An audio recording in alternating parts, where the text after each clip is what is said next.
जिसके साथ 12 साल पहले 7 फेरे लिए हों, जिस पति के नाम अपना सब कुछ दे दिया, उसे ही दर्दनाक तरीके से मौत के घाट उतारने में हाथ नहीं काँपे।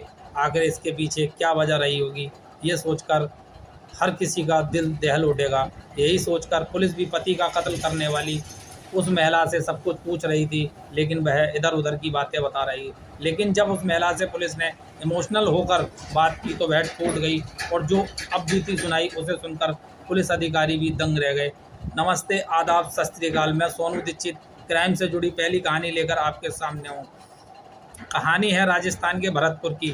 भरतपुर में रहने वाला तुषार भरतपुर में ही एक फ्रूट की दुकान चलाता था। तुषार की शादी एक नेहा नाम की लड़की से हो जाती है। शादी के बाद सब कुछ ठीक ठाक चल रहा होता है। फ्रूट की दुकान से भी अच्छी कमाई थी। नेहा और तुषार के अच्छे संबंध थे, जैसे हर पति पत्नी में होते हैं। तुषार कई बार शराब पीकर घर आता। शुरू में नेहा ने ऐसा नहीं सोचा कि ये लत बढ़ती जाएगी, लेकिन नेहा गलत सोचती थी। शराब की लत धीरे धीरे बढ़ती गई। अब लत बढ़ने के साथ साथ तुषार का असर नेहा के मन और जिस्म दोनों पर पड़ने लगा। कभी वो एक पति की तरह नहीं, बल्कि किसी रेपिस्ट की तरह नेहा के शरीर को नोचता था, जैसे किसी गंदी फिल्म की शूटिंग चल रही हो। नेहा और तुषार के 2 बेटियां हुई। दोनों अब धीरे धीरे बड़ी हो चुकी हैं, लेकिन तुषार की नशे में गंदी हरकत करने की आदत ख़त्म नहीं हुई, बल्कि बढ़ती ही गई। घर आते ही कई बार बेटियों के सामने ही गंदे काम करने लगता। मना करने पर गाली गलौज करता, मारता पीटता, जैसे वो अब नेहा को पत्नी नहीं बल्कि एक शरीर की तरह समझता था। कई बार तो तुषार नशे में नेहा के साथ अप्राकृतिक सेक्स करता। नेहा अगर विरोध करती तो मारता पीटता। आखिर नेहा इसे कब तक बर्दाश्त करती। फिर दोनों बेटियों का ख्याल मन में आ जाता तो चुप्पी साध लेती। अब शादी के इतने साल हो चुके थे, इसलिए वो सोचती थी किसी तरह सब कुछ ठीक हो जाएगा। ये सोचकर सब कुछ सह लेती थी। लेकिन 21 मार्च 2022 की रात को तो हद हो गई।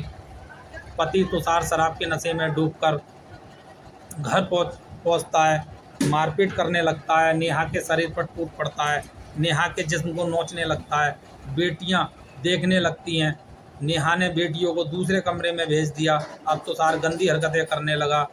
हरकतें भी ऐसी जो बर्दाश्त के काबिल नहीं थी। इसलिए नेहा ने खाने में नींद की गोलियां मिला दी और उसी सब्जी को तुषार को खिला दिया। खाने के बाद तुषार जल्दी ही गहरी नींद में सो गया। उधर बेटियां भी सो गईं। नेहा को कहाँ नींद थी। रात के करीब 2:30 बजे नेहा ने पहले तुषार के मुंह में कपड़ा ठूसा ताकि शोर न मचा सके। फिर गला दबाने लगी। तुषार की गला दबाने से मौत नहीं हुई तो रसोई से चाकू लेकर आई और सीने पर कई बार मारा। कई सालों का गुस्सा उसी चाकू के सहारे पति के सीने में उतार दिया। अब तुषार मौत की नींद सो चुका था। सुबह होने पर जब पुलिस आई तो पहले नेहा इधर उधर की बात करती रही, लेकिन आखिर में नेहा ने पुलिस के सामने सच बता दिया। पुलिस ने नेहा को गिरफ्तार कर अब न्यायिक हिरासत में जेल भेज दिया है। दोस्तों, मैं सोनू दीक्षित आपसे विदा लेता हूं। मिलते हैं नेक्स्ट वीडियो में। इसी कहानी के बारे में जो भी आपकी कमेंट हो ज़रूर करना। आप मेरे चैनल पर अगर नए हैं तो वीडियो को लाइक करना, चैनल को सब्सक्राइब करना और बेल आइकन को प्रेस करना। जय हिंद।